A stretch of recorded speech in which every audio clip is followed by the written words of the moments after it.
Welcome, John. Thank you so much for taking the time during the Stanford Blockchain Conference to chat about Fuel. Glad to be here, and thank you for inviting me. I had an awesome chat with Nick.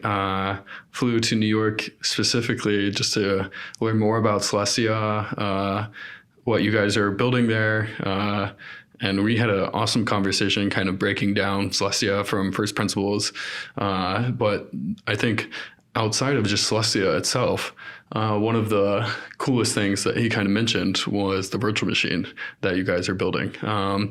And so super excited to talk about Fuel and kind of what you're building there. Great. Let's get to it. Awesome. Cool. So maybe just like on a super high level, I think most people probably know who you are, but maybe just a little bit kind of your background, how you got into crypto. You've done several things since you've kind of been in the crypto industry. You've really pushed the space forward. And so maybe just kind of talk about how you got into crypto and yeah, start from there. Yeah, so I guess the origin story might be a little bit long, but I guess we can get started. Let's do it. So I was doing my graduate studies at the University of Toronto, formal verification of hardware. And my research group at the time was kind of involved in the early days of Ethereum. I do remember things like just walking outside with my research group and them chatting about how Ethereum had risen 3x from 30 cents to $1, and how everyone was like freaking out at this amazing pump and stuff. And I'm like, but Ethereum, what is this? I didn't really know anything about blockchains at the time. I looked into it and stuff. One thing that particularly hooked me on blockchains and that I found particularly interesting was a lot of overlap with one of my interests, which unfortunately I didn't have. I didn't do any formal research in this area, but it was compilers and also virtual machines, closely related topics. Because I found that a lot of what was going on in the Ethereum space specifically, not like blockchain or Bitcoin or investment stuff, but in the Ethereum space specifically, was this notion of smart contracts. You have a language, you compile it down, you have to deal with the virtual machine with different gas prices and stuff.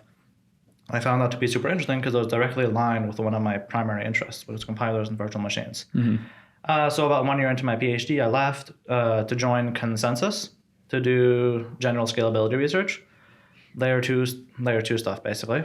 And then a few months after I joined was unfortunately when the great crash happened in early 2018. Yep. And then the snap happened where half of Consensus just poofed and lost their jobs.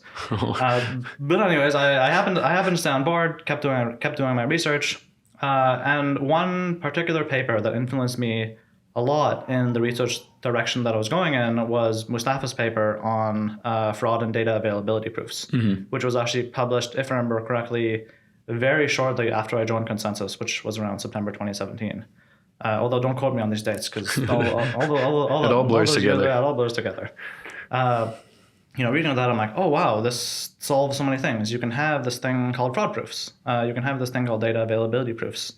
And the reason that I found it and it kind of hooked me is that before seeing that paper, I had it in my head that fraud proofs were something that weren't possible, mm-hmm. because I was kind of indoctrinated by the Bitcoin core maximalist, right? Like yeah. the hardcore Bitcoin maximalist crowd that fraud proofs just weren't possible. They weren't a thing. And then I read this paper and I'm like, wait, they are. There's a paper here describing a formal model for fraud proofs. They are actually possible, right? And that kind of got me on the path of always questioning what I read and kind of looking on between the lines, looking at what are people really saying when they bring up new research or whatever, or bring up old research. What are they really saying, and kind of trying to find the facts for myself.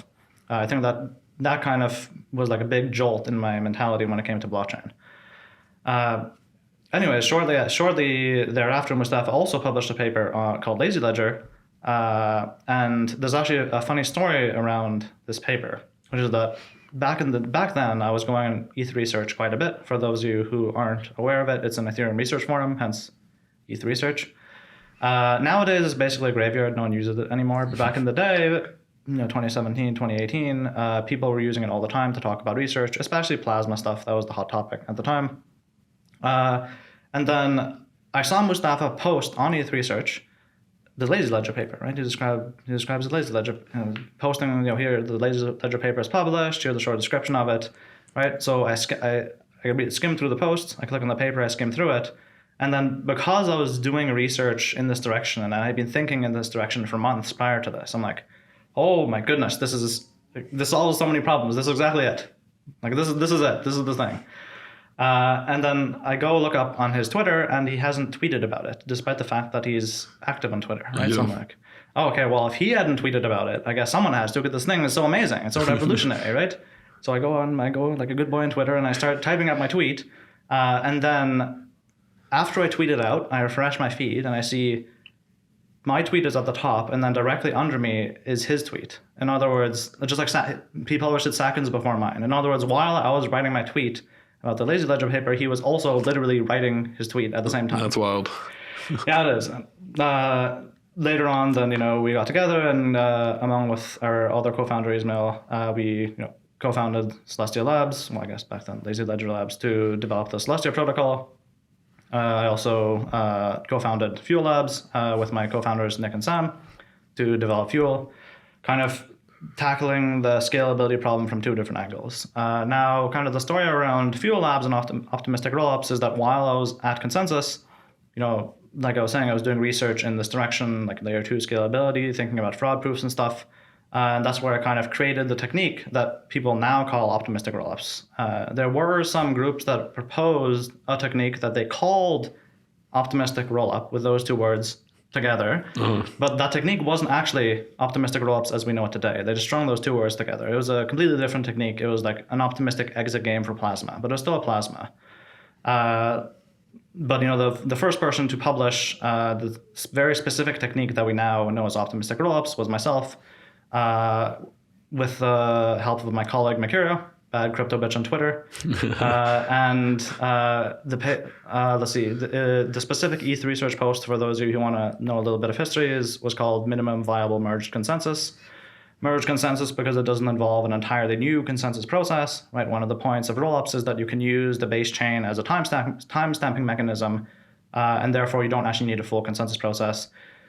And ironically, it was minimal viable because that was essentially the first iteration of where I thought this would go, and not a final iteration. And indeed, in subsequent years, we came up with potentially better techniques such as sovereign rollups, which I'm sure Nick talked about during the podcast with Celestia.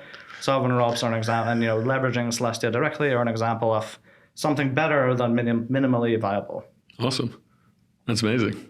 It's done a lot, and that was only within the last 3 years or so. Well, that was prior to the last 2.5 years or so. That was before that was leading up to me co-founding these organizations to develop these blockchains. Yeah. Since then, I guess you can say there has been a decent amount of work and stuff that has been done, but we haven't talked about it yet. But I guess we will. No, it's throughout the rest of this podcast. Yeah, I think it's a fascinating story. It's awesome that kind of you're at the point in time where people were talking about Ethereum at 30 cents, and astute enough to realize that this is something that could be big and unique, and continuing to do a deep dive, ultimately getting involved in the crypto space at Consensus, and then going heads down on optimistic rollups and creating those, and then ultimately to leading you to where you are today with Celestia and Fuel Labs. That's a lot. Thank you. It's been, it was a long journey until then, but it's been even longer since then. Yeah, no, I'm sure. Crypto years are 10 years, so you've definitely earned your stripes. Yes, especially during those several months of lockdowns. That was definitely, they all blur together. Yeah. Awesome. Maybe I would love maybe just to stick on some of your background briefly. What I think probably the vast majority of people are kind of familiar with optimistic rollups, but for those that are not, could you just explain why you were so excited about those and what they ultimately unlock from the scalability standpoint? Yeah, so I can explain why I was excited about them, although it'll be kind of ironic that despite the fact that the thing that I find so exciting about them is not something that people are currently using them for that much, except for, I guess, field labs. Yep. But one of the nice things about optimistic rollups, I guess for those of you who aren't familiar, is it's a sidechain, and the original work that I was branding it under was a trust minimized sidechain, right? It's a sidechain with a two-way bridge, so you can move assets to and from the sidechain, and it's trust minimized. So you don't actually have to trust you don't have to trust an honest majority of anything, right? And the way to achieve this is, well, you need two components. One is some mechanism for data availability, and then some mechanism for knowing that the chain is valid or not, right? Fraud proofs are something you can do. You can also use validity proofs. Fraud proofs are one thing you can do, and that's one of the reasons I was so excited about the paper, is that it enabled these trust minimized light clients. It enabled trust minimized two-way bridges without full validation with fraud proofs. And for the data availability, you can do various things. One of them is you post all the data on Ethereum. Other things, maybe Ethereum has some proto-dank sharding or something, you can post the data there. There's other things that you can do that approach that level of security guarantees, like you can post the data to Celestia, for instance, and bridge it to Ethereum with a quantum gravity bridge. For those of you who want to look more into that, I gave a couple talks about Celestiums and the quantum gravity bridge and so on. The thing that this enables is the fraud proofs are actually general purpose, in the sense that you don't have to fraud proof the EVM. You can fraud proof anything. You can fraud proof a Turing complete virtual machine as long as you can verify it in the EVM, which you can, because the EVM itself is verifiable. Now, there's obviously certain constraints around the gas cost of verifying a fraud proof. There's also, if you use validity proofs, there's certain constraints around the gas cost of verifying a validity proof, along with things like the maximum bytes you can have in a single Ethereum transaction and so on. But modulo those constraints, right? You can verify a lot of things in Ethereum that aren't the EVM, even if the Ethereum itself only has the EVM. So one thing this unlocks is experimentation with novel virtual machines and transaction processing protocols, right? One thing I proposed, I think the paper that I published on this topic was building scalable decentralized payment systems, right? It was focused around a very high throughput on the same cost to run a full node, specifically for payments. So I was using things like UTXOs and whatnot to enable parallel transaction validation, better state access patterns, the removal of a global state tree, again, through using UTXO-based fraud proofs. So not the EVM, something that is different than the EVM, that has better properties in some ways, better for certain applications. It may be worse for others, but it may be better for some. And it turns out that you can actually make virtual machines that are essentially strictly better than the EVM. One example of that is what we're building at Fuel Labs, the Fuel transaction processing model and the Fuel virtual machine, which are technically slightly different things. They're like two components of the entire Fuel protocol. And this virtual machine, which I guess we'll talk about later as well, is somewhat similar to the EVM. It's a Turing complete virtual machine and so on. But it brings with it many performance improvements without having to, and it doesn't really have any constraints like certain other different execution environments that bring with them things like, instead of using integers, you have to use like field elements and other weird stuff like that, and like, you can't use, a SHA-256 hash. Like the Fuel VM is like a normal VM, like everyone knows and loves and can use very easily. And it's basically like the EVM in terms of its expressivity and stuff, but it's going to be much more performant than the Ethereum virtual machine, much more flexible, etc. So you can, in fact, make things that are strictly better. And this is the really interesting thing you can do with optimistic rollups and ZK rollups to a certain extent, although having ZK proofs for arbitrary computations, let's say it's still a bit early days. We'll see how the 3-4 all equally first ZK EVMs do. Yep. But it's unfortunate that I guess a majority of you say 3, but it's unfortunate that the current state of affairs among a number of optimistic rollups is not experimenting with innovations and improving on the Ethereum virtual machine, but is rather stagnating and saying we are going to take the EVM as it exists today and put it into our rollup. And now you have all the bottlenecks, you have all the shortcomings of the EVM. Yeah, no, that's a great explanation. I'm personally, I used to be more of an Ethereum maxi. Then I started like deep diving in the EVM and kind of how that works and just like the general scalability of it, and ultimately kind of become more of a parallelization maxi on the virtual machine side. On the topic of maximalism, actually, one thing I kind of want to potentially also kind of No maxis. No, but one thing that I kind of want to potentially like pop the like veil that some Ethereum maximalists have, which is that a lot of people think that a lot of Ethereum maxis that I see on Twitter and other forums and so on think that Ethereum is equal to the EVM as it exists today. And since they're Ethereum maximalists, then they say the only virtual machine that can exist and that will win is the EVM as it exists today, and the only language that will win is Solidity. Yeah. Right? Because, well, first of all, they don't know that Viper exists, and you can compile it down to the EVM, or that all their smart contract languages exist that compile down to the EVM. And they associate Ethereum only with the EVM because they're not aware of the fact that, like I said, you can experiment with the virtual machines all without losing security from Ethereum. You can share security with Ethereum by using either fraud or validity proofs with rollups, with modular execution layers. Mm-hmm. So to kind of like break the maxi veil is Ethereum is not the EVM, right? The Ethereum, the network, can also support modular execution layers that share security with it, and those do not have to be tied to the EVM. They do not have to be tied to Solidity, and you don't have to think that the EVM and Solidity will win to also think that Ethereum will win. Ethereum can win even if the EVM and Solidity lose and are never used again, and people forget about them.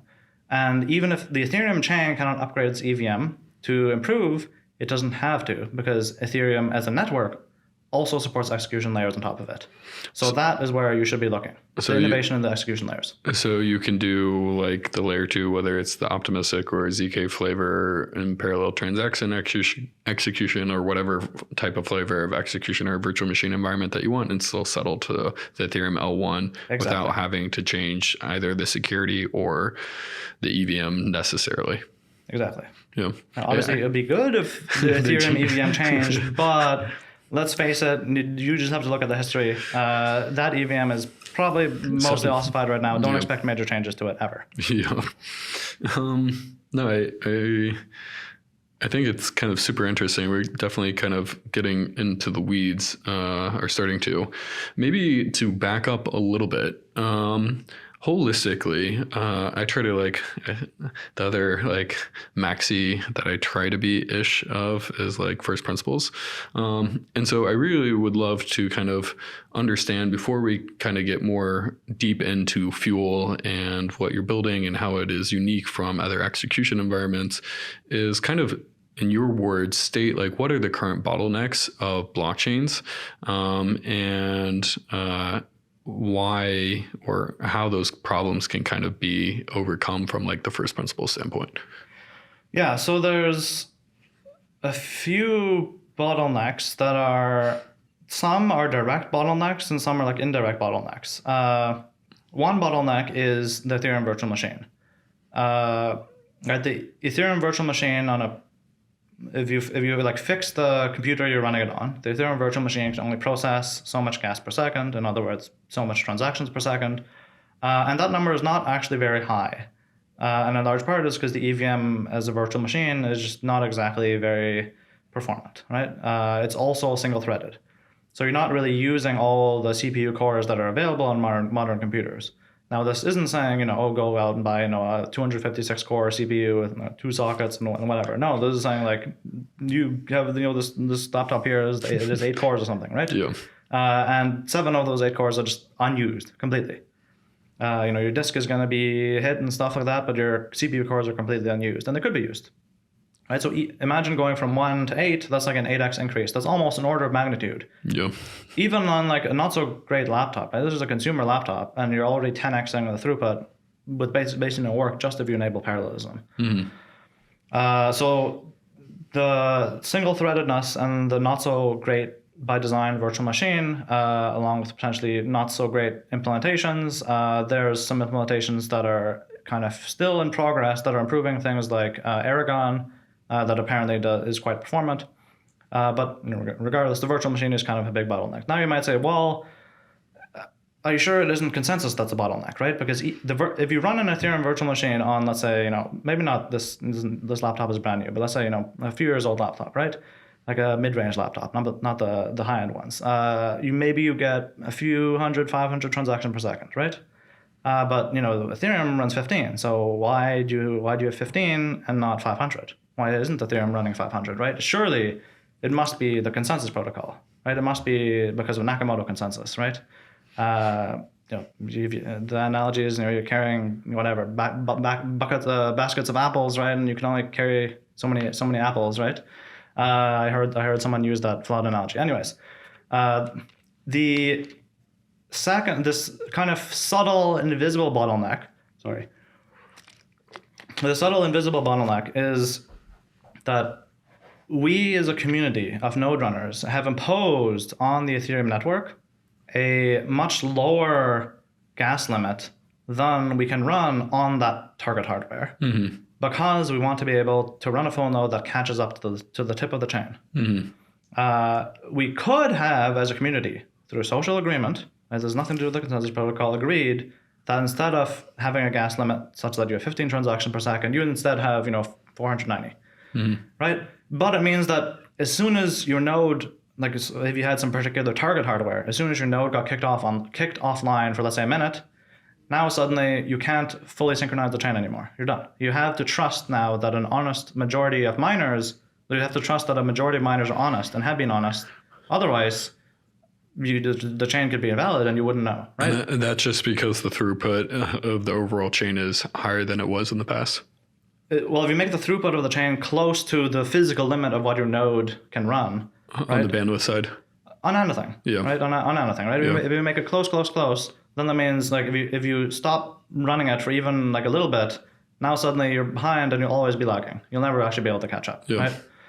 right? So that's why Ethereum does 15 transactions per second. There's nothing to do with Nakamoto consensus. We could have chosen a much larger gas limit, and you can see this by seeing Ethereum forks of either Ethereum or of Geth that take the same software and that's run more TPS, right? So, and some of them use Nakamoto consensus. So how can you possibly say it's the consensus protocol that's the bottleneck when clearly you can see other forks that use the same, other chains that use the same software, right? That run the same consensus protocol and that have 10 times the TPS, right?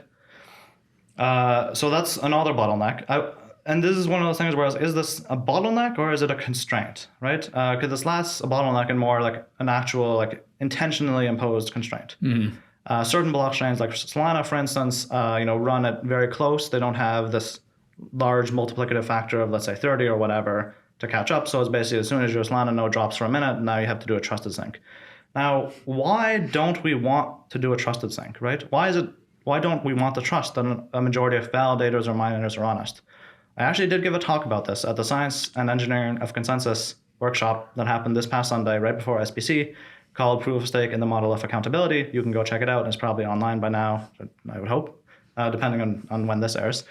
But essentially, we don't want to trust that a majority of them are honest, because then a majority of them could screw you, right? We want you as the user, you want to be self-sovereign. You want to know that your money isn't getting stolen from you.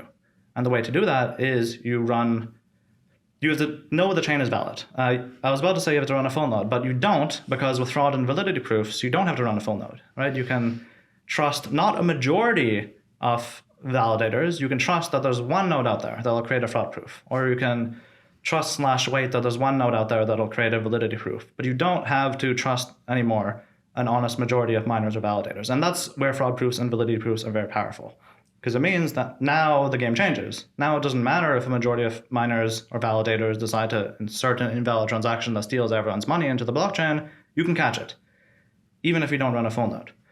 So the kind of model of, we have the trust that a majority of miners or validators are honest is a bad model. It's low security, and it's not the one that blockchains like Ethereum, like Celestia, like Fuel make. Right? These blockchains make fundamentally the assumption that users will run their own nodes, or if they don't run their own full nodes, then at least we'll have fraud or validity proofs so that the user knows that the blockchain is valid. Other blockchains, who shall not be named, right? They just say, okay, we just trust that a majority of validators are honest, and if they happen to be dishonest for whatever reason, maybe we can make it harder, but if they happen to be dishonest even once, all your money's gone and there's nothing you can do about it. And that means your money isn't actually owned by you. Your money is owned by a majority of validators. Awesome. A lot to unpack. So the biggest kind of, again, bottlenecks per se, it's not consensus. It's really kind of the execution environment, the trust assumptions, and then ultimately kind of that social consensus of like what you want it to be, in your opinion. Yeah. Although some of those are constraints, less than bottlenecks, right? We should say something like the ratio of something like the target hardware is not a bottleneck; it's a constraint. Right? It's not a bottleneck because you it's like you decide of a social consensus. The ratio of you can validate the chain X times faster than it's produced. That's a constraint, not a bottleneck. Given these constraints, what is the bottleneck? The bottleneck would be the application logic. In other words, the virtual machine / transaction processing model. That would be the bottleneck given those constraints, which I guess I should probably talk about more. Let's do it. So yeah, we talked about the EVM. We talked about the overall bottlenecks. Let's talk about Fuel. So Fuel initially started off as kind of a side chain, and I think it was to increase the Ethereum scalability. Correct me if I'm wrong. Maybe could you talk more about why it initially started out as a side chain? Maybe actually backing up, let's do what is Fuel, and then why it originally started out as a sidechain and kind of what it's now morphed into today.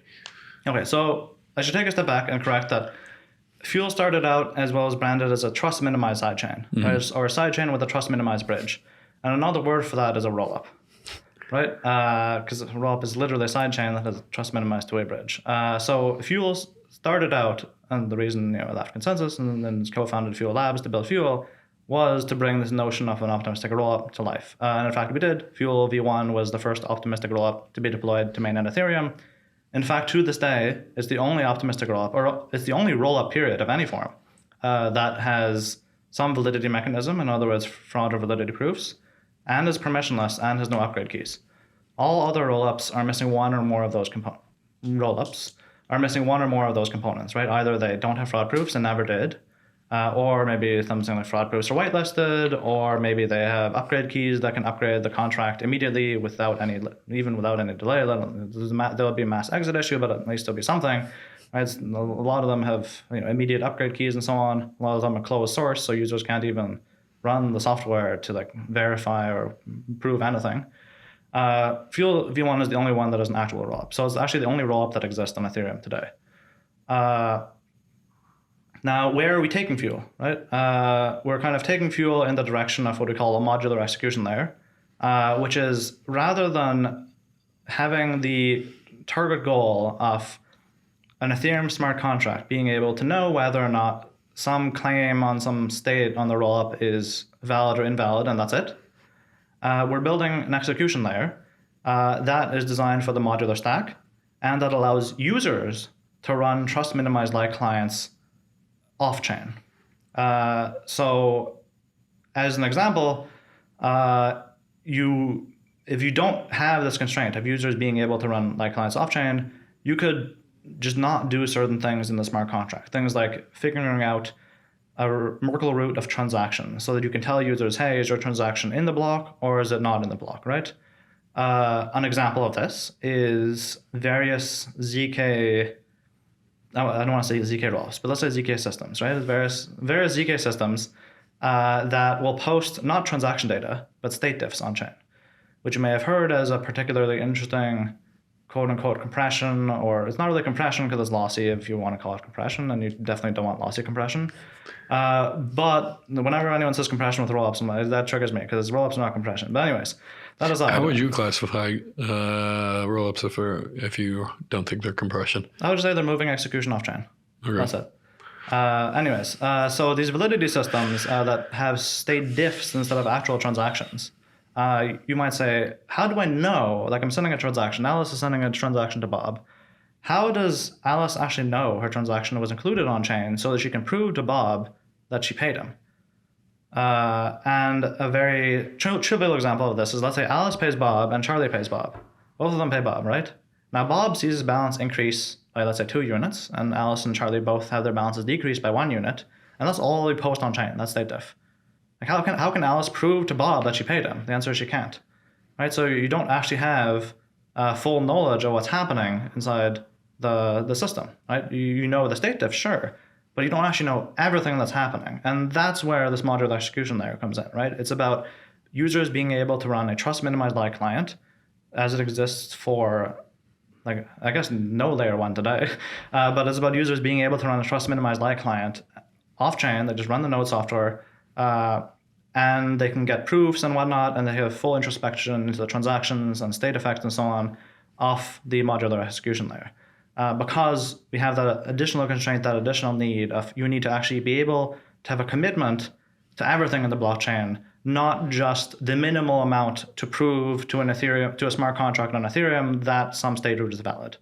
That is not sufficient for a modular execution layer. Gotcha. Maybe talking specifically about some of the innovations that Fuel has come up with, specifically kind of on like the parallel processing and why parallel processing. I think you touched upon it, but maybe you go a little bit deeper. Why parallel processing, in your opinion, is a requirement, and how Fuel is doing this and on the virtual machine side. Okay, so there's kind of two. Well, actually, we're not doing it on the virtual machine side, and this is why I said at the beginning or earlier, there's kind of a distinction between the transaction processing model and the virtual machine itself, which we'll get to in a second. I don't know if I would say innovations in the sense that a lot of what we built with our virtual machine and transaction processing model, like a bit of it is new and innovative, sure, but a lot of it is actually implementing EIPs that were proposed over the years, but that didn't manage to get included into Ethereum. If we have time for it, I can potentially go through this. Cami, who is leading our DevRel efforts, compiled a very nice list of 30 of them or something. So if we do have time, I can go through a few of them. But regardless, we basically implemented a bunch of EIPs that had been proposed over the years, but could not be implemented on Ethereum in the EVM because they needed to be backwards compatible with the Ethereum state. Because Ethereum is not just the EVM, it's the Ethereum state plus the EVM. Yeah. I mean, maybe touch on like a couple of the high level ones that you think are kind of most important to that Ethereum did not implement, and then the interesting ones that kind of Fuel has taken inspiration from and then implemented. Yes. I've always been fascinated though by the Ethereum virtual machine and how difficult it is once the blockchain is kind of up and running and having that previous state to change the virtual machine. And I know Celestia is doing something interesting there as well. Love to hear more kind of on like the inspirations. Yeah, and before I kind of dive into the list of these, this kind of falls under what I was discussing before around the amazing thing about rollups is they allow you to innovate on the execution layer, right? Because you're not burdened by that state. Yep. You start a new chain basically from scratch. There's no state. It's a blank slate. Why on earth would you be why would you be constrained by that baggage of the Ethereum state when you yourself don't have that state? Yeah. Right? Throw it away. Be free. Innovate in ways that people have imagined before because they proposed ideas for this for the last 5 years. And, just innovate and implement these amazing improvements that have been proposed and some that haven't. And don't be tied down, constrained by that baggage because that'll lead you and they'll bite you in the ass. So a few things that have been proposed over the years. One of them was parallel transaction execution. There was a few EIPs for this. One of them was EIP 648, easy parallelizability. It proposed to add parallel transaction execution by having transactions specify access lists. In other words, they would specify a list of elements in the state that were accessed by the transaction, either read from or written to. We do this by using UTXOs. Right? The way our UTXO model works is that contracts are represented as UTXOs. And similar to how in Bitcoin, you have to specify, what UTXOs your transaction touches and spends. So do we. So that when you have a Fuel transaction, it'll actually list out the contracts that the transaction will touch. And before anyone freaks out and say, this will introduce like contention or something, we actually use, and this might be actually where some innovation happens, which is that in most blockchains, the block producer will collect transactions from the mempool from users as they are, like some exact sequence of bytes, and they'll take them and they'll put them into the block in a particular order, and that's all they do. Mm-hmm. But we do something different, which is that the block producer collects transactions, They put them in a block, and then once they put them in the block, they're allowed to start changing some of the fields in the transaction. One example of this is the easiest one is probably, let's say, the change, right? In Bitcoin, you can have some change right after transaction executes. You get some. Although, okay, Bitcoin is maybe not good because there's no execution of Bitcoin. There's just verification. Ethereum, okay, Ethereum does some change, right? You kind of like spend some gas from your account, and after that you have some change. It's implicit in the transaction. There's nothing explicitly listed there of how much do you actually get back. Like how much you get back. There's a notion of gas used, but there's no actual field there that tells you the final amount you get back.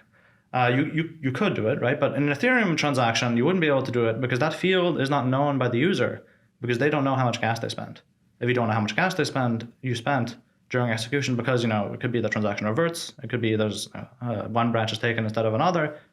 So the user doesn't know how much change they're going to get, but the block producer does because they've executed the transaction. Right, so that's an example where you can have a field that it can actually be malleated by the block producer. Mm-hmm. And using this allows us to do things like when the user specifies which contracts their transaction will touch, they do not specify the exact UTXO. They specify only the contract. And by certain consensus rules, each contract can only be represented by one UTXO at a time. It's kind of like, here's the UTXO at the state of the contract before before the transaction executed, and then after. It's kind of like a state transition. And this allows us to avoid the contention problem that Cardano had, right? Cardano had the contention problem where since users were signing on the exact UTXO, which was the exact state of the contract at a particular slice in time, it means if someone else interacted with the contract first, now that UTXO no longer existed, it got spent. For us, users don't do that. They sign over the contract identifier, and then the block producer goes in and malleates the transaction and fills in the UTXO IDs. So this notion that the block producer can actually start changing fields in the transaction and in the block is something that we use almost to the point of abuse in Fuel. And I don't think basically any other blockchain does this. And it unlocks things like this, that you can have a UTXO model without contention. Yeah, I think the UTXOs are extremely interesting, but I don't know if the vast majority of people actually understand what they are. So could you maybe and I know you just kind of walk through it, but maybe just do a little bit deeper dive on UTXOs. What are they and why they're unique for kind of the things that you just mentioned? Yeah. For this particular thing, in the sense of it's an access list, it tells you which contracts your transaction will touch. If you know which contracts your transaction will touch, then contracts or transactions that touch different sets of disjoint sets of contracts can obviously be executed in parallel because they don't have any dependency between them. That is not unique to UTXOs because you can also do it with access lists directly on an account-based transaction. But UTXOs give us all their properties as well, which I can cover in a second. But for those of you who are uninitiated, UTXOs are essentially this paradigm where transactions have a set of outputs that they generate, right? Each output represents some state. It could be some coin in the simple sense. In the specific case of Fuel, it can also be something like a contract. So like a contract with some bytecode, it has some storage slots, it has some balance, right? So it's either a contract or it's a coin. And then each of these outputs can be spent once and exactly once, or most once. Once a UTXO is spent, it is gone, but a transaction can create more outputs. So a TXO is a transaction output, a UTXO is an unspent transaction output. So all the unspent transaction outputs, that's the thing, since they're unspent, it means they can be spent, which again, they can be spent at most once. And once they're spent, they're gone, you can't spend them again. This gives this it gives like a more functional, pure approach to how you deal with this because of the fact that you don't have to worry about updates, right? Since a UTXO is destroyed once it's spent, and then a new UTXO can be created, potentially with the same value, the same owner and everything, but its identifier changes. And the fact that you don't have this notion of updating the same identifier means you don't have to worry about a bunch of things that Ethereum now currently has to worry about. Things like having global state root and other sequential bottlenecks. Awesome. Cool. Maybe continue on a couple high-level EIPs real quick. I'll do a couple more. One of them that was also proposed was EIP 3074. For those of you who aren't following that effort, please do. By Sam Wilson. It's absolutely amazing. It should happen, but I know it's been pushed a few times. It's unfortunate. This is auth and auth call. It allows things like some notion of getting close to account abstraction in that direction, essentially allowing you to have some logic to control transaction validity or execution and stuff is ultimately what it enables. So what Fuel does is we have a few things. One of them is scripts. And in fact, scripts, believe it or not, are borrowed from Libra, or I guess DM, or Novi, or Aptos slash Sui nowadays. Slash Meta. Slash Meta. Whatever name they choose next. So in Ethereum, if you want to call a contract, your transaction can do a few things. It can send money to someone, it can create a contract, and it can call a contract. And when it calls a contract, it calls one contract once, and that's all it does. So if you want to do something like, let's say, an approve, then a transfer from in a single transaction, you can't actually do that because a transaction can only call one contract once, right? Very primitive. What these other aforementioned blockchains plus Fuel do is they have this notion of a script in the transaction, and the script is just bytecode. Instead of the entry point is I call a contract, the entry point is start running the bytecode in the script. There's some bytecode, just start running it, as if it were any other contract, right? Where you just take the bytecode and you start running it. Therefore, it allows you to actually embed logic directly in the transaction without having to first say deploy some multi-call contract, but then you have to worry about the message sender being in the contract and not yourself and so on, which is very complicated. You can actually do atomic calls to multiple contracts within a script and also have things like logic and branching based on the return values and so on. So very powerful, very flexible. So you can do things like an atomic approve, then transfer from in a single transaction. Now, ironically, you never will actually need to do that specific thing in an atomic approve, then transfer from for a fungible token on Fuel, because Fuel also supports multiple native assets. So for any of you who have written a smart contract and have had to deal with the hell of safely transferring or dealing with safe token transfers, and still to this day maybe don't know how, you're in luck because on Fuel, transferring tokens has exactly the same first-class citizen properties as transferring Ether. You can push a token with a call, and contracts can own balances of all tokens, including the base asset, which would be Ether in this case. Awesome. That's one thing we have. And another thing we have, which I think is very important, is predicates. Okay. So script and predicates and contracts. Mm-hmm. So predicates allow you, similar to Bitcoin, right? Bitcoin also is predicate. They call it Bitcoin script, but it's really predicate, which is an unfortunate naming collision, given that our scripts are actually, transaction scripts. But anyways, so the Bitcoin predicates and Fuel predicates allow you to define spending conditions for a coin. And these spending conditions actually affect transaction validity, not execution. In other words, if a predicate is not satisfied, if it's false, then the transaction itself is invalid. And if it's invalid, it won't be included on chain, and therefore it won't consume block space, and it won't spend gas, right? So the user doesn't have to worry about spending gas. This is very powerful because it enables you to do a bunch of stuff programmatically that, if it fails, won't affect the chain whatsoever because it won't actually enter the blockchain. And this actually has another name for this predicate, is actually stateless account abstraction. It's in fact the most powerful form of account abstraction that is not a denial of service vector. There are other blockchains that tout account abstraction, and what they're calling account abstraction is stateful account abstraction, one in which the validity conditions for a transaction are defined in a smart contract that can read and write state. In other words, the validity conditions can change based on the state of the chain. Predicates are completely stateless, they're pure. So the validity conditions only depend on what information you pass into it as a pure function. Now the issue with stateful account abstraction is, then I'm going to put it like this, which is determining the validity of a transaction based on the state of the chain, right? And not just the state of the chain, but the state of the chain going through arbitrary logic, right? Because obviously the validity of a transaction that's a simple payment is obviously dependent on the state of the chain. It needs your nonce and your account balance, right? Mm-hmm. So but that's trivial to check, right? Something like an actual smart contract execution is non-trivial. Right? That's what I mean by stateful account abstraction. Now, you may have been on Twitter during the big debates around Ethereum censorship, right? Surely you saw that. And for those of you who weren't there, plenty of people in the Ethereum community were saying, well, validators can't censor transactions because if they censor transactions, that's a denial of service vector, right? And the reason it's a denial of service vector is they would have to go through and they would have to figure out what transactions are valid or invalid according to their own validity rules, which are basically, the Ethereum rules plus maybe some more, like some censorship list.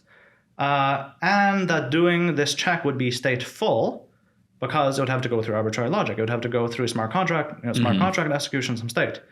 That is exactly the same description I gave for stateful account abstraction. These two things are actually the same thing. Yeah. So if you think that Ethereum validators cannot censor because of the denial of service vector, which to a certain extent is true, then stateful account abstraction is equally a denial of service vector.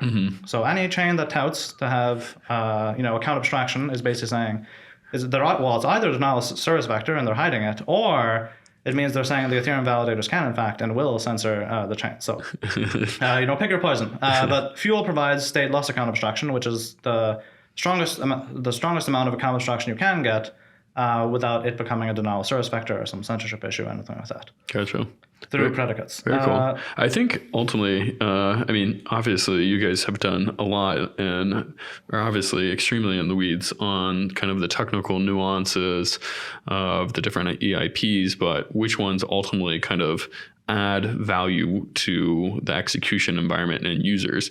So maybe for the people that are not technical in kind of some of the things that you've been describing, from the user standpoint, and I think you've been talking mostly on the developer side, how does it Fuel affect the end user, either just by increasing transaction throughput or lower latency? In your words, kind of how do these technical innovations affect the end users?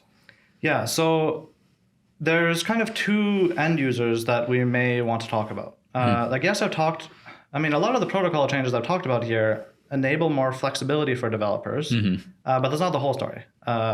So how about we talk about end users first, then we revisit developers. For sure. It's a very important part of our culture and our ethos.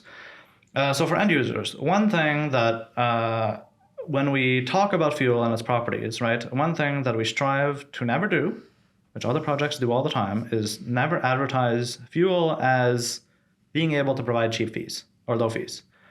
This is obviously the one thing that users probably care about the most. The reason we don't do this is because no blockchain in the entire world can guarantee cheap fees because supply is finite, right? There's some target hardware.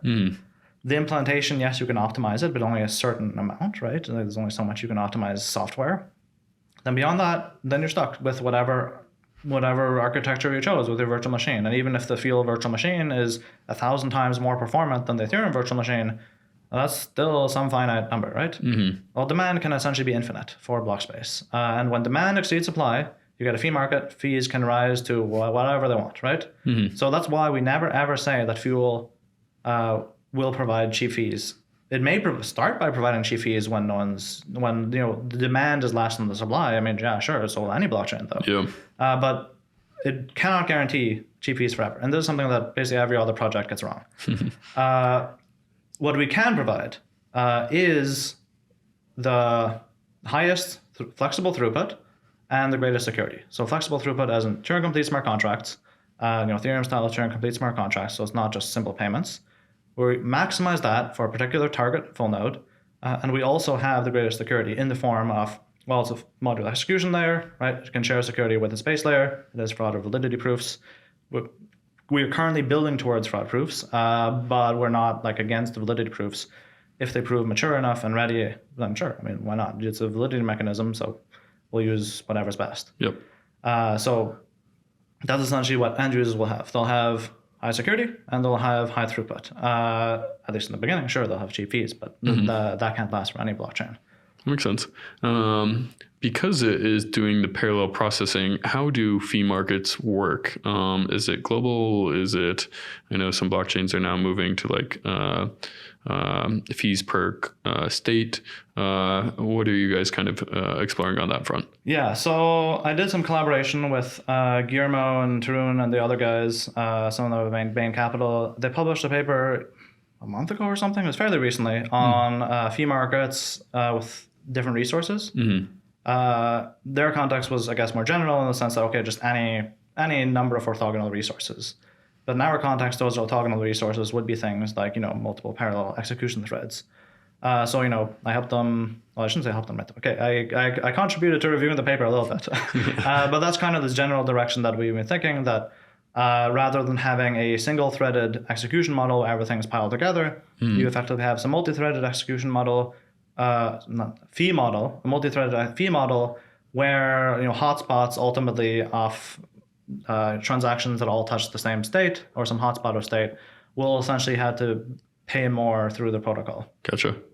And so it will be dynamic per state ultimately. Well, I don't want to say will. I'll say that we're looking in that direction. Gotcha. This won't become a problem for a while, for the aforementioned reason that yes, blockchains do have cheap fees when demand is lower than supply. Yep. And yes, while I expect a lot of people to be using fuel once we're out, TBD when. Any approximate timelines? Well, it depends. When is this podcast coming out? Maybe in the past. Maybe maybe by the time this a week or two. Okay, well, maybe by the time this happens, it'll all be in the past. So we're talking to you from the past, unfortunately. So since we probably don't expect, even on a moderately modern machine, you can probably run, many transactions per second if you actually unlock the full potential of your CPU cores and you make the virtual machine more optimized. So this isn't something, we're not expecting demand to exceed supply, at least for a little while. So, there's a bit of time to like figure out and model and come up with a nice model, rigorous models and studies and stuff about how to do this properly. We're not in an inherent rush. Okay. Very cool. And then coming back to the developer side and rounding that out. Yes. So in terms of developers, one of our ethoses is while the engineering of a protocol matters very much, which surely you've gathered, the engineer matters potentially even more than the engineering of a protocol. Right? The developers who will build on your protocol and their experience matters even more than the technology of the protocol itself. We do not want developers to eat glass. We want developers to eat cotton candy. And we will eat the glass so you can eat the cotton candy. I like that. Right? So we are building... So sure, I talked about all the amazing things of the non-exhaustive list of all the amazing things of our virtual machine and our transaction processing model and all this stuff. But the developers don't actually need to see most of this. A lot of this happens behind the hood. It's like fundamental engineering improvements to the protocol itself, right? The engineer, what they will see is things like what smart contract language to use, right? How does the smart contract language interface with a virtual machine? What kind of optimization and security passes does it do? What tooling do I use, right, to develop? Are there things like a formatter and a debugger and all this other stuff, right? That's what the developer sees and cares about. And this is where Fuel Labs is unique. We're building out not just a new blockchain. We're building out a unified tool chain centered around what we call Fork, the Fuel orchestrator, but with some other peripheral stuff. And we're also building out a new high-level language to develop smart contracts, both for our own virtual machine, the Fuel VM, and eventually we've started work on this to the EVM called Sui. This new high-level language is based on Rust, so it takes a lot of the learnings around Rust for its type safety, its expressivity, things like exhaustiveness and whatnot, learns from all that, and injects smart contract-specific additions. And the most important ones are contract storage and cross-contract calls. Right? Those are the two things really that the EVM differs from a regular virtual machine from. So it just like adds those two. The rest is very similar to Rust. So it's easy to pick up. If you know Solidity, you can pick this up in literally an hour. It's very simple. Nice. It's not like you have to know Rust and the borrow checker and all that, because the execution of a single contract, a single virtual machine instance, single Fuel virtual machine instance is single-threaded. Right? Our parallel transaction execution happens across transactions, not within a transaction. So developers don't have to care about async or like multi-threaded or anything like that. They write contracts exactly like they do on Ethereum. The nice things about this language is we can do things that people have been asking for, or not even asking for because they didn't know the compiler should be able to do this, that haven't been done in Solidity. A lot of things like moving checks from runtime into compile time, something known as zero-cost abstractions. In Solidity, for instance, there was a meme going around, the Solidity optimizers on Twitter a while back, a few months ago, that people were just adding payable to everything, this payable keyword. Because adding the payable keyword means that Solidity would not auto-generate some runtime code to check that the amount sent to a function is 0, or I guess non-zero. So there's add payable keyword everywhere because that'll prevent the generation of runtime code and make everything cheaper, both contract deployment and actually runtime, which is, it's not good if the language has this whole keyword and people are abusing it and like not using it properly, because using it properly would mean everyone has to pay more gas, right? That's why you move things from runtime into compile time. So things like the payable, for instance, is going to be elevated into the Sui type system such that all of the checks happen at compile time. Interesting. Other things we can do, we actually have a prototype branch for this, and we're gonna have it good eventually and have like an amazing error message, but it's in development. There are other higher priority things like actually shipping actual features instead of a few security checks because there's no real money at stake yet. But before mainnet, you can be 100% sure this will be out because we want this in before anyone touches real money with Sui. Is re-entrancy checks by the compiler, even as recently as earlier this summer, people were losing money to bugs in smart contracts that were re-entrancy bugs, and it's like the Solidity compiler had 6 years or however long it's been in development to add some checks for re-entrancy, right? And you can do very solid re-entrancy checks in the compiler. Maybe they're not quite 100% exhaustive, but they can catch 99% of the cases, and they have not, right? And we can do that, and we'll do that directly in the compiler. So like if you violate the check effects interaction pattern, it'll be a warning, right? And of course, if you do things properly in CI, all your warnings should actually be errors, so they should never pass your CI. So there's little things like that. These things will greatly improve developer experience. And things like our toolchain is based on Cargo. For anyone who's tried to develop a Solidity project, then you had to use something NPM to manage dependencies, or God forbid you had to use Git submodules, right, to manage dependencies. We have something that dependency management similar to Cargo, right, where things like downloaded to your home directory, things are indexed by hash so that you don't have duplicates and all this stuff. You don't have like a local node modules folder. It's all like, deduplicated. Similar to how they do it in Cargo. Yes, it took us a lot of time, a lot of effort, a lot of manpower, but we were willing to put in that effort and put in the manpower because we know it'll have outsized returns on the developer ecosystem growth. Right, so we have the entire toolchain, things like building. We don't yet have debugging quite ready, but it's already in progress. We have an enshrined formatter. Nice. And then we have things like SDKs. We have a block explorer. We're going to build a wallet. Awesome. We have started building a wallet along with our full node. So like the entire stack is being built. Another one amazing product we're building is an indexer. So if you're familiar with the graph, which allows you to write some WASM logic and then index some stuff, right? We're actually building that in-house, enshrined into our node, so that you can do similar to what you do with a graph, right? You like write your indexing logic for your application. You can distribute it with your application or your Fuel app, and then anyone can effectively run that indexing service locally. They don't have to have some sort of heavy process or whatever, like pay GRT tokens. They just run it locally. So we're essentially building out the entire development stack, single unified, like iOS-like stack that's going to be maintained, that's guaranteed to be compatible with itself and other components of the stack. And that isn't fragmented, right? Because a lot of the Solidity development stack is fragmented. And this is, again, to reiterate the point that Solidity does not need to be the only language that wins, that exists, that people use for Ethereum to win, right? Ethereum can win with other languages because other languages exist, one of them being Sui. And I fully expect Sui to be the most used smart contract development language within a few years because its features and its security guarantees and its expressivity along with its toolchain are way above anything any other blockchain has. Even today, even in its immature state, which is not even close to where we want it to be, it is still more mature than where many other blockchains are, including Solidity, including Rust, and including things like Move. Interesting. It's a very big claim. No, I think ultimately what you're building with Fuel, if I could just like re-summarize it, is the high throughput with kind of maximum security guarantees, and then the kind of full stack entire suite from the developer experience that allows them to kind of take advantage of the high throughput chain and remove a lot of kind of the bugs that we've seen today. That unfortunately do cause people to lose a lot of money. But it's very exciting. It's a lot of work. A lot of work on the execution environment side, a lot of work just to get it up and running.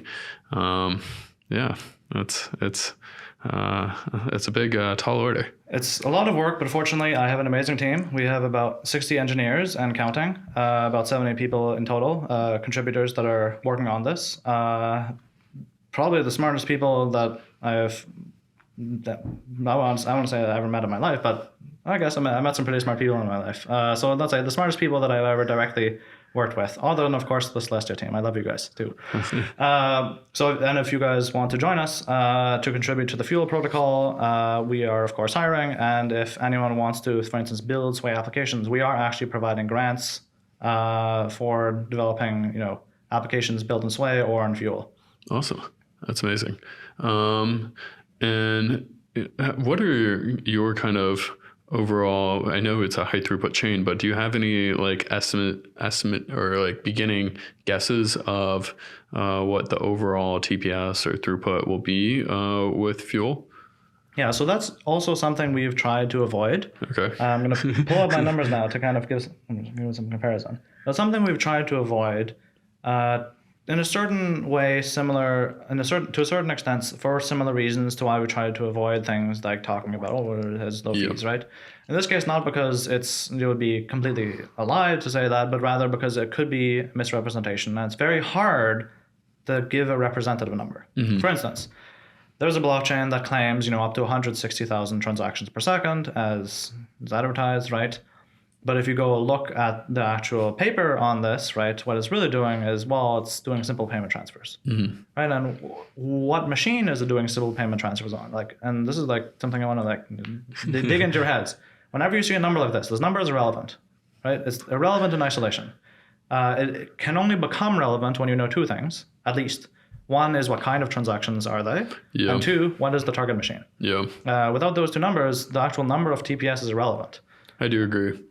So this blockchain that purports, up to 160,000 transactions per second, that shall not be named, does it with simple payments, right? Simple payments are not, that's simple payments, right? It's not like a smart contract here, right? A simple payment, even Ethereum can do quite a bit of those, right? It's not something inherently hard. It's very easy to parallelize. Their benchmarks, which you can also read in their paper, actually. Anyone can download this paper and read it. I'm not making this up. I have it in front of me right now, right? It's simple payments, and also they don't fully execute the transaction. I believe they say something along the lines of they don't actually persist the changes to disk. Obviously, if you don't persist changes to disk and you keep everything in RAM, no shit, you're going to do a shitload of TPS because you just have everything in RAM, you're not persisting it to disk. That's the slowest part. Yeah. Right? A lot of what we do at Fuel is things like we don't have a global state tree. We use UTXOs that allow you to have fraud proofs without a global state tree. A global state tree is, having a global state tree would straight up make things slower. It would increase the size of the working state, and it would mean that you have to hit disk more, right? So we do a lot of stuff to optimize around state accesses because, and one of the ways Fuel differentiates itself from a lot of these other chains that are coming out is Fuel learns from the mistakes and the shortcomings of blockchains that came before it. Mm-hmm. It does not show up out of nowhere and say, hey, we came up with this amazing new thing without any attribution of why this is amazing. What does it fix, right? And you can go again on our list of, we have to fix up exactly the links to the docs, but now it's not showing. But you can look at the source for the docs, and potentially I can provide it to you as well, so you can link it. The list of all the EIPs that have been proposed to Ethereum that we effectively implement either directly, exactly as specified in the EIP, or in Spirit. So there's a progeny for why we do what we do. So this new blockchain, for instance, and again, it says it doesn't persist into the disk. It's simple transfers, and it runs on a C5A 16x large Amazon AWS instance. For those of you, I'm looking it up right now, how much it costs. It costs approximately $22,000 per year to run this node. Okay. That's like a non-trivial. That's more expensive than a Solana node, I think, right? Even a Solana node is cheaper. I think it's slightly cheaper, but slightly cheaper. Anyway, so this is, and the specifics of this instance are an AMD EPYC CPU with, I think, 128 threads and 128 gigabytes of memory, right? So like, what are the specs again? An AMD EPYC CPU, which I think has 128 threads, but don't quote me on that, and 128 gigabytes, of RAM. Okay. Right. So this is a pretty big machine. Yeah. Now, can a consumer afford this? And this is where I'm gonna actually side with the Solana folks here and the big blocker folks, which is that a consumer could afford this. So this is not out of the realm of a consumer running a full node. What it is out of the realm, though, is all of the user base, potentially billions of users, being sovereign, right? Mm-hmm. Because those users have to now choose on this new layer one that is 160,000 transactions per second, either run a full node and spend $20,000 a year, a lot of money, right? If you're living in Africa, or trust an honest majority of validators. And that's where Fuel, being a modular execution layer, gives you the maximum security. With fraud and validity proofs, it allows you to have that third option. You can have a trust minimized light client, right? You can have a light client that basically has the same security as a full node because of the fraud proofs. Because this is still within the range of like prosumers that can afford this, right? People that are reasonably well off can afford this and will run this if the chain is sufficiently utilized. And you only need one of them to be able to submit a fraud proof. So this would be an okay amount of money to spend on a full node if you had fraud proofs, but these new layer ones don't. And if they had fraud proofs, it would greatly hurt their performance because they weren't built around having fraud proofs in mind. Yeah. They cut everything out that wasn't strictly necessary to have just this number. So again, whenever you see a TPS number, you always have to think, what is the target node and what is the type of transaction? So what is your target node and what is the expected throughput? So that is where we haven't yet ran benchmarks. Okay. We're still in the process of developing some of the more performance tuning of our node. Okay. And until we have benchmarks, we won't say anything because we don't want to mislead anyone. And so that would also no kind of leaks on the finality expectations either? We can talk about finality expectations a bit. Okay, cool. But I was going to bring up one more point, which is that once we do have benchmarks, one thing we do believe in is representative benchmarks. So once we do have benchmarks, anyone in the world will be able to take like some code from some repo, be able to follow README, the scientific method style, and be able to reproduce these benchmarks. Nice. Which, awesome. The chains don't do it. They give these numbers, but it's like, what transactions did you actually run? You say you ran XYZ, but like I can't actually reproduce this. That's true. We will make reproducible representative benchmarks. Well, it's up to you to judge of the representative. A lot of the subjective. For instance, like simple token transfers, you can say, well, that's half of the gas used on Ethereum at a certain point. It was, right? Like the Tether transfers are one of the most used things. And things like an exchange on Uniswap, that's still fairly simple, right? And that was, still uses, it's a huge gas guzzler. So you can say a gas that's representative. So that's, whether it's representative enough or not, I will not actually say that. It's up to you, the viewer and the runner of this benchmark, to decide. But at the very least, we'll give you reproducible benchmarks. Okay, awesome. Okay, so in terms of finality now, this is something that is less relevant for a modular execution layer. The reason being is that a modular execution layer can use a base layer as a timestamping mechanism, right? It shares security with a base layer. And inside the modular execution layer, you can actually provide soft confirmations to end users. Things like, the block producer at a particular slot is going to say, yes, I'm going to include your transaction here. These are the expected effects. I'm even going to sign some claim, and if I happen to lie, okay, you can slash me. The worst that can happen is, I guess, your transaction reverts and you slash the guy for a larger sum of money. So why would he even do that, right? There's nothing to gain by doing this, because it's not like he can profit off your trade. Like if he profited off your trade, he would just profit off it. He wouldn't claim anything to you. Yeah. And soft confirmations are things users are okay with. I'm okay with as well because, again, why not? There's literally nothing to gain by someone violating the soft confirmation, right? And because of that, you don't actually need very quick time to finality just in general. Time to finality in the order of 30 seconds to a minute or whatever is something very easy to achieve. You don't need 5-second time to finality and all the overhead that introduces, especially if you want to build things like a trust minimized light client. Like to have a light client, the light client needs to sync block headers, so which means fewer block headers is actually cheaper to run a light client, right? It's the trade-off. You can say, oh, sure, I have a time to finality of 1 second, but now you're doing so much more work for your trust minimized light client. But these blockchains that purport fast finality don't care about light clients, so they don't care about this. Gotcha. Interesting. Very cool. That makes sense.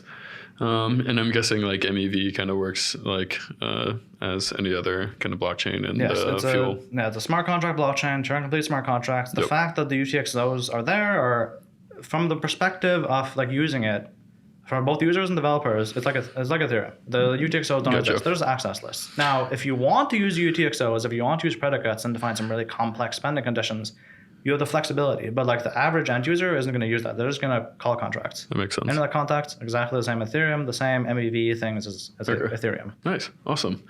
Very cool. No, it's very exciting work that you guys have been working on. In regards to, I know obviously there's very close relationships between Celestia and Fuel. Is the plan ultimately just be Celestia focus, or will this be able to be kind of more chain agnostic? No. So one of the beauties of being a modular execution layer and not just a rollup on Ethereum is that the way we build the protocol, the guarantees it provides and so on, are agnostic to the base layer. So if we do want to launch an instance of the Fuel network across multiple chains at once, including, for instance, as a sovereign rollup on top of Celestia, then it'd be very easy for us to do. Our initial plans, since Celestia is still in development, for our Fuel is to launch on Ethereum, to be a modular execution layer on Ethereum. But once Celestia is live, then that's certainly something that we'll very much be looking forward to. Gotcha. That makes sense.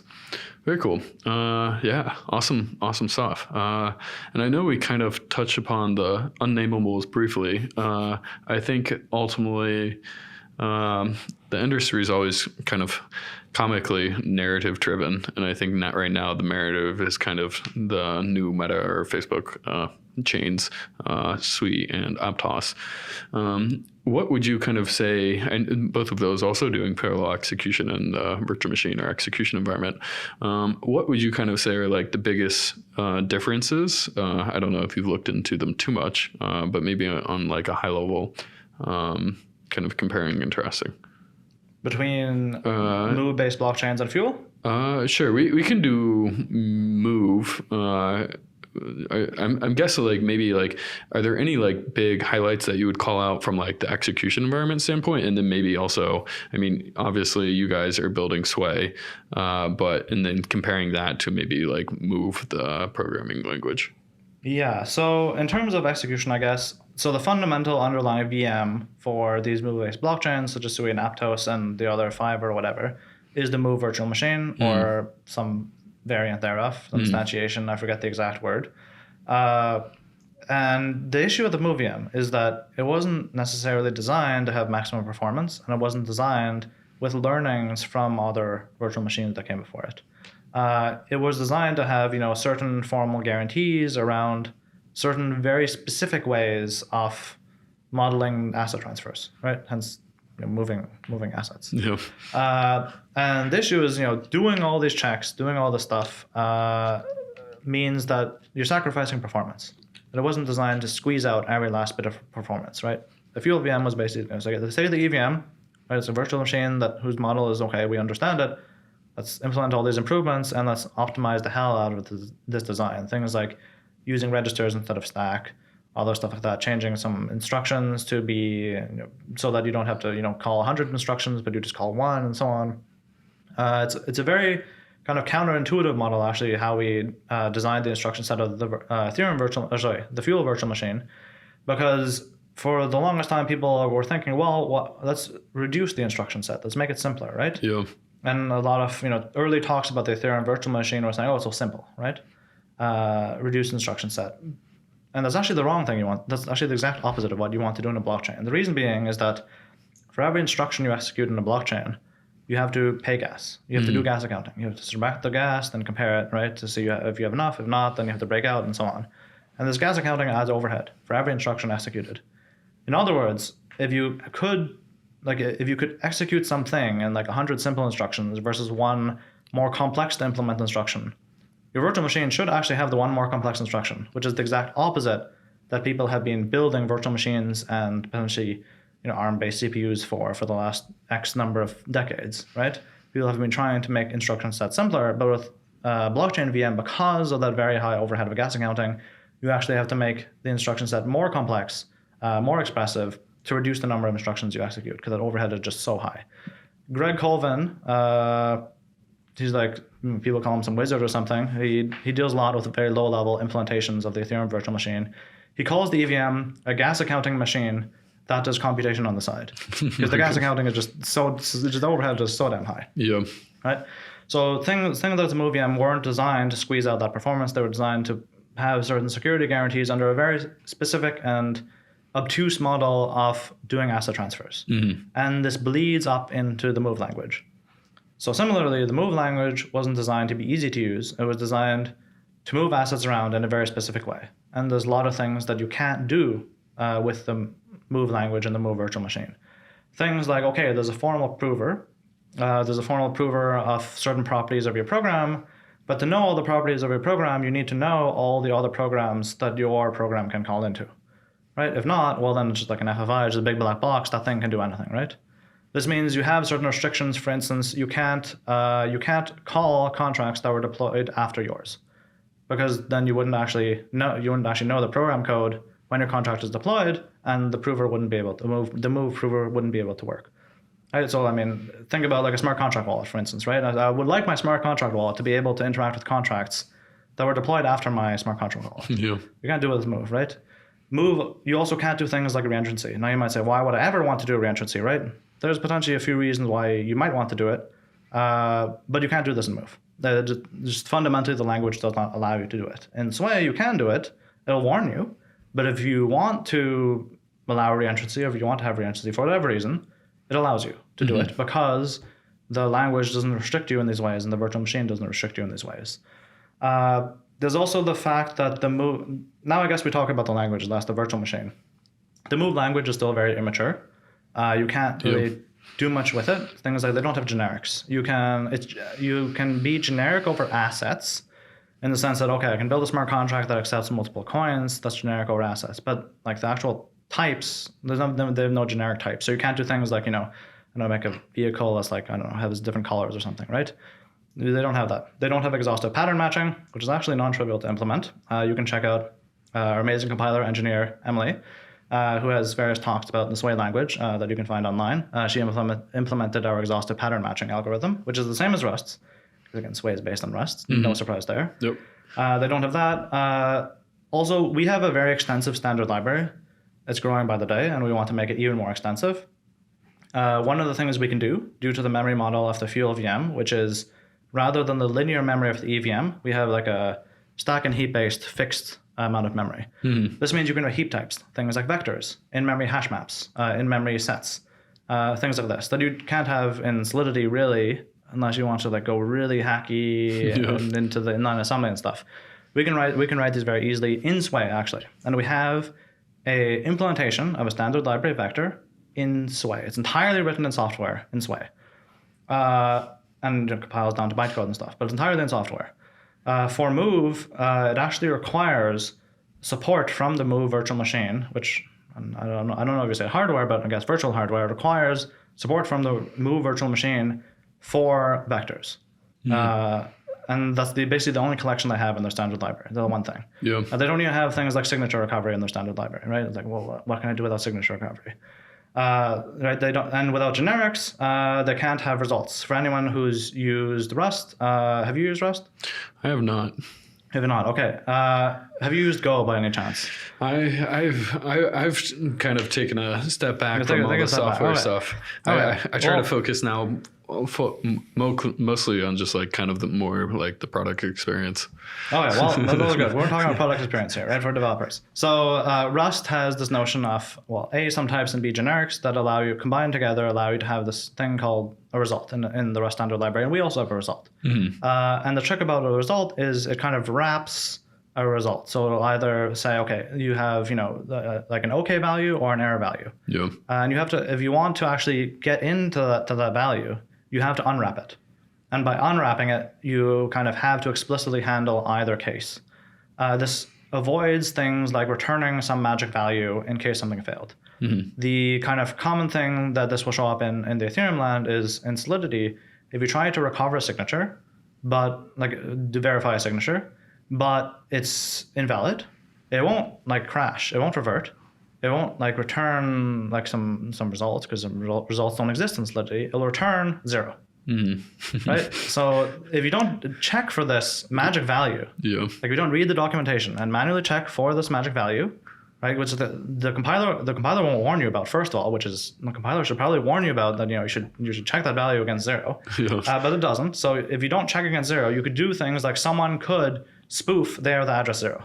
By just providing any invalid signature, right? Boom, they spoofed the address 0. If the address 0 is your burn address, congratulations, now someone has access to all those coins, right? With Sway and with things like Rust, it actually wraps the return type in this result, and if you want to unwrap it, you have to explicitly handle either case. Interesting. And if it's the error case, then you can do things like revert, but it has to be explicit in your code, and if not, your code just doesn't even compile. Yeah. Right. So we have things like this that the Move language does not have. And fun fact, when we started looking into developing our language, right, because we said, okay, we need a better experience than Solidity. That is for sure. Right? And we don't want to touch the Solidity compiler because it's C++, and those guys are fairly opinionated about what goes into the compiler or not, right? Yeah. We looked into Move. We looked into Move like 2 years ago or something, about 2 years ago. Yeah. And we looked at it, and from then to now, it just changed very little, which is very disappointing. We created a whole damn language, and the whole tool changed from then to now. And the Move language it's barely changed, right? And again, it's missing all these features that we have managed to implement ourselves. Things like sum types, things like generics, things like exhaustive pattern matching, an actual standard library, a software implementation of vector. We've implemented all these things, and they're still lagging behind. So we're ahead of them already, despite them being in development for like 4 years or something. I don't know, when did Libra come out? And that gap is only going to widen in the future. I'm very interested to, I mean, it's obvious that you've put a lot of thought into, all the kind of full holistic developer experience and all the minutiae that make smart contracts difficult to code. I'm super excited over time to kind of see how everything unfolds and what developer platforms or programming languages people ultimately choose to pick up, but it's super exciting. There's obviously always something crazy and different happening in crypto, but I'm excited for that you guys specifically are trying to address these very hard problems. Yeah, and I think a lot of it has to do, again, to reiterate yet again, is learnings from the mistakes and shortcomings of existing blockchain development tools and the blockchain VMs and so on. And that's because I wrote a number of smart contracts. My co-founder, Nick, wrote the whole damn Fuel V1 all on his own, like in a cave with a box of scraps. He actually had to create a new language called UL+, because Solidity was so terrible and he didn't want to use it. And UL+ was basically just some syntactic sugar on top of UL, but still, a slight extension to UL. So he basically wrote the whole contract in UL. Fuel V1. And actually, the whole contract, fun fact, fits into one contract. The whole thing. Anyways, and the Fuel protocol was built not by people who just came in out of nowhere from a separate industry saying, hey, I have industry experience building hardware. I was at Qualcomm, or like, I have some programming language theory PhD, right? I know how to write a new programming language, right? That has XYZ properties, right? Fuel was created by people who built on Ethereum, like such as myself and Nick, for people who have built on Ethereum. Not just exclusively, but we know and we have experienced personally the pain of developing on Ethereum. Yeah. And we do not want other people, especially new entrants into the space, to have to experience that pain any longer or again. And that's why we're building what we're building, learning from the pain that we've had in the past. Yeah. No, I think it's beautiful. Excited that you guys are building it. Maybe kind of just a couple closing thoughts, and then I normally try to end the podcast with like what I call spicy takes. But do you think ultimately, on like a high level, most virtual machines or all virtual machines will be parallel in the future? I expect a lot of the virtual machines that people introduce into the future and new innovative virtual machines that come out to be parallel.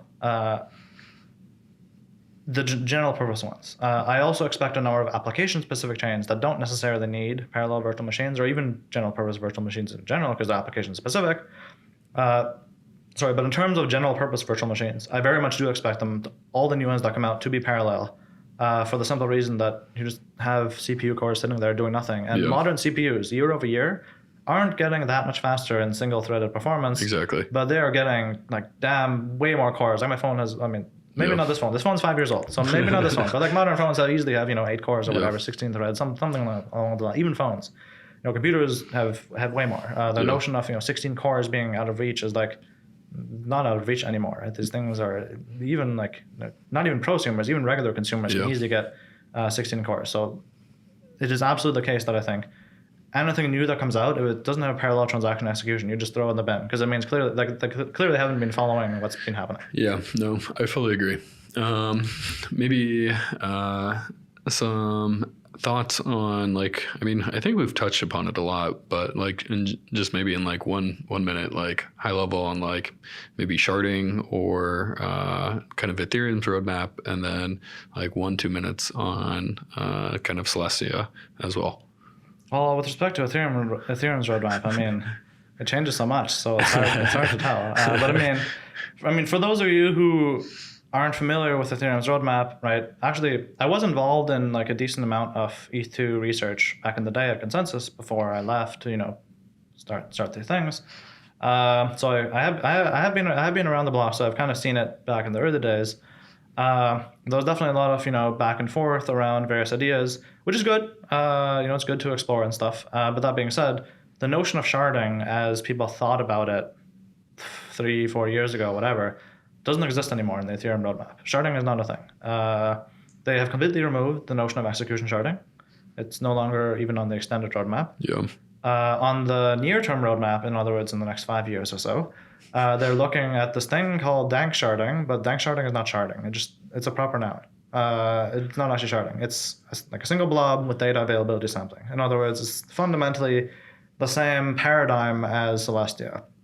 They do various things with the committees and whatnot, which is a bit debatable about the security, but I won't get into that. But it's not sharding. Sharding does not exist on the Ethereum roadmap anymore. It's purely just the same model as Celestia with this, I don't want to say monolithic, but a single blob that you do data availability sampling over. That's kind of the TLDR of Ethereum's roadmap. Now, they are planning to do various things in the interim before getting to that within a 5-year period. Things like merge to bring proof of stake finally, and then I can finally buy a new graphics card when the prices crash. I've been waiting so long for this. My old graphics card may or may not die. Who knows? Any instant now. So there's various things they're doing in between then. And there's a proto dank sharding, which is not the same thing as dank sharding, right? That could also increase the throughput of data availability on the Ethereum chain. So that's kind of my thoughts about the Ethereum, or should we say what is it now? The consensus layer roadmap. There you go. We shouldn't say ETH2 anymore because it's just Ethereum. That's a taboo now. No more ETH2. And then maybe some kind of high level thoughts, 1 to 2 minutes on Celestia and the work that they've been doing as well, and maybe the synergies on Fuel. Yeah. So obviously I'm a bit biased, but I think the work that Celestia is doing is also absolutely incredible. Some of the smartest people I've ever met in my life and that I'm working with, and then pleasant people that I've had the pleasure of working with.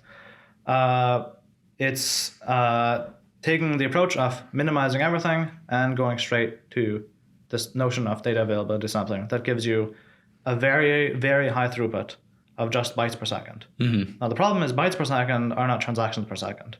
And this is where a lot of the synergy in the two projects that I'm working on comes in, which is that a scalable data layer without an execution layer on top of it to actually use those bytes per second, well, it's kind of worthless, right? The whole point of the there's a few points for the blockchain, but one of the main points of the blockchain is that we have shared state. Mm-hmm. But if you don't have state, because you don't have, if you don't have shared state because you don't have any state, then you don't have that use case, right? Yeah. So you need some mechanism to get shared state, and that's called an execution layer, right? So you need an execution layer on top of your very scalable data layer, and you ideally want that execution layer to be a thing that have properties like composability, composable atomic, contract calls.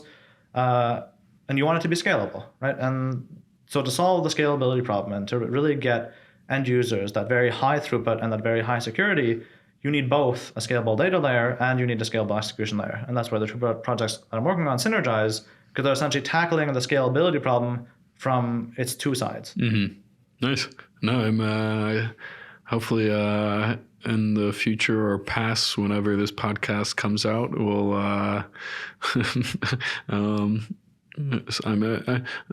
just excited for Celestia and also Fuel to be live. So very excited for both of those things and kind of the scalability and the different approaches that they take to scaling. Super interested in it all. Maybe just to wrap it up, we've been talking for almost an hour and a half. What are maybe like some spicy takes? What are like outside of Celestia and Fuel, some blockchains, maybe one blockchain that you think does like is scaling like uniquely well, and then one that you think is just like doing it very poorly? One that does it uniquely well. Well, unfortunately, you excluded the project that I'm working on. But yes.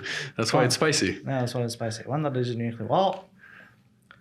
Solana is not inherently bad, right? They have certain issues. Well, they definitely have certain DevX issues with respect to, they want developers to declass their account. The way they do Solana accounts and stuff is very cumbersome. But that being said, they do have a non-trivial number of performance implementation optimizations that I've talked to Anatoly before about.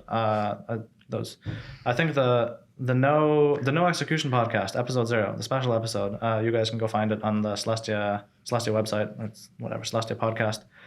Where I had a conversation with Anatoly about this, and I praised them back then, which was a couple of years ago, and I'll repeat it now, which is I think they've implemented a number of very interesting implementation optimizations, largely in part due to their background, being engineers. Was it Qualcomm or something like that? Yeah. Qualcomm. There you go. So they've implemented a number of these optimizations that are very clever, very neat, very performant, very good. But as before, the entire blockchain as a whole is not just performance optimizations. You also have to worry about things like developer experience, and that's where I think things like Fuel will shine. Now, in terms of which blockchain is doing things uniquely bad. Well, I mean, there's so many of them. which one is doing it uniquely bad? Well, I mean, I could talk about Cardano specifically. Okay. You're gonna upset the Cardano maxis, but let's do it. Okay. Well, I mean, I have to upset someone, right? So it's either let's do Cardano maxis. Yeah, sure. It's either the red triangles or it's the Cardano guys, right? So, okay, so we'll go with Cardano guys today. It's red triangles. You get your turn tomorrow. Because Cardano, they're talking about they're all scalable, or this new smart contract language and all that stuff. I mean, first of all, the smart contract language is garbage, right? Because it's like based on Haskell. And no one uses functional programming. No. Right? This is one of those things where, again, it's someone coming in from the outside as opposed to from learning from the pain. They're coming in from the outside and saying, from PL theory, functional languages have XYZ properties. They're the best. I mean, yeah, but no one uses them for a reason, right? And I don't even have to explain to you what the reason is. Like, the fact that no one uses them tells you everything. But they should not be used for smart contract development, because it means like you're gonna have 2 smart contract developers, right? Yeah. I mean, Solana had one who was pretending to be 11, and I guess he did multiply their TVL by quite a bit. So I guess 2 is good enough. Anyways, the issue with Cardano is that, which I briefly mentioned before, is that they have this issue of contention, right? Which is that, you have let's say a Uniswap style contract, right? And then if someone else goes in front of you and does the swap, mutates or spends that UTXO, it doesn't exist anymore, which means now the user is not that they have to retry their transaction, right? It's not their wallet can automatically resend their transaction. They have to fetch the new UTXO set, find that contract, and re-sign a transaction, and then attempt to spend, and then attempt to send the transaction. And that whole process is like, it shouldn't take a gigabrain to figure out that is absolutely not going to work, right? Because as soon as you have anything with even a bit of users, there's no way like a user will actually be able to use this, right? And there was various talks on Twitter about this and stuff where I'm like, guys, I solved this problem years ago. They talk up about the peer review and all the science stuff, but it's I published literally a solution to this exact problem years ago, but they didn't know it existed. Yeah. So that is really the worth of their peer review of their science, right? That they can't even like look at the research that I'm doing. So they're doing things uniquely bad because the problems are already solved, and I solved it for them. They just don't know it. Other ones, at least, are doing different stuff. Where I can't say I've done research in this exact area, and they should just just read my damn research, and then they figure out how to do it. They're doing other stuff, so they're not as uniquely bad from my perspective. Gotcha. Awesome. Well, no, I really appreciate it, John. I'm very excited for what you are building with Fuel and Fuel Labs is building.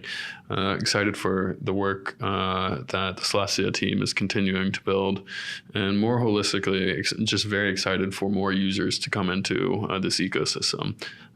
Everybody that I've talked to is brilliant. They're building amazing things. But ultimately, if these applications do not scale or these protocols do not scale, it will only be a small handful of users.